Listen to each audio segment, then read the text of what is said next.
I would argue that the most skeptical individuals out there often makes the best internal energy cultivators. And usually around the first to second day of our teachings at Wisdom Tree, I would tell my students, I very much welcome skepticism. And if you come from a Western paradigm and brought up with the type of schooling to say that energy doesn't exist and has to be proven, and the reason for that is because it's exactly with that analytical, skeptical mind that can really help a student filter out a lot of the fluff that's in the field right now and to really dissect their experience that they've have in our class into something that is structured. It's a way for them to filter out the fantasies, the hallucinations, and really ground their practice and create a method within their own internal process and within their own way of practicing that creates a high level of cognition, high states of consciousness, as well as something that is repeatable time and time again. So oftentimes these skeptical students, they have a very strong internal bullshit radar. And they're naturally turned off by New Age fluff, by cultish dynamics, as well as guru worship.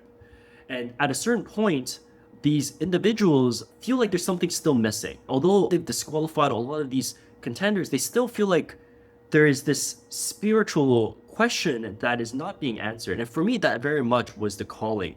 I felt that when growing up, seeing all of these different religions rise up, and then in the past decade with a lot of the New Age spiritual movements, I feel like there had to be a reason why so many people gravitate towards this domain. And especially in the past, so many of our most revolutionary thinkers adopted a hyper spiritual fascination, whether that's Isaac Newton with his alchemy or Nicholas Tesla and Da Vinci. And there's so many different avenues. And it just got me really fascinated with this whole exploration. But at the same time, I looked at what was around and I was extremely skeptical. And for most of the stuff that I hear, I wrote it off because it felt like there's something missing. But again, there was that overriding question, right?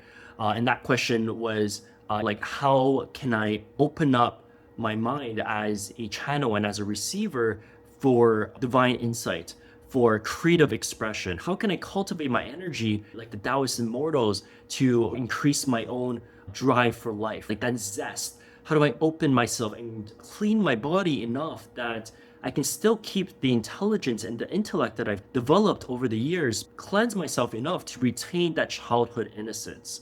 And very much in that developmental process from adolescence into adulthood, I felt like something was lost inside me, something was forgotten, and I wanted to find a method to help open that up. I was tired of feeling anxious, tired of feeling angry, tired of being very structured and logical in my approach, but on the daily life, and if you look at the surface of it, I lived a very irrational life, being controlled by my emotions, by my anger, by my frustration. I would say that if this resonates with you and if you are the skeptic, this video is for you. And very much we've developed the Art of Chi framework and myself as the biggest skeptic in the room. So if you have questions, if you want to challenge anything in the field, if you picked up some stuff that you just aren't sure about and you want to bring it up, definitely message us in the comment, or you can message us privately and we're happy to have a discussion on the structure of the higher realms and how one can obtain. So drop us a like, a comment, a subscribe, and we'll see you next time. Take care.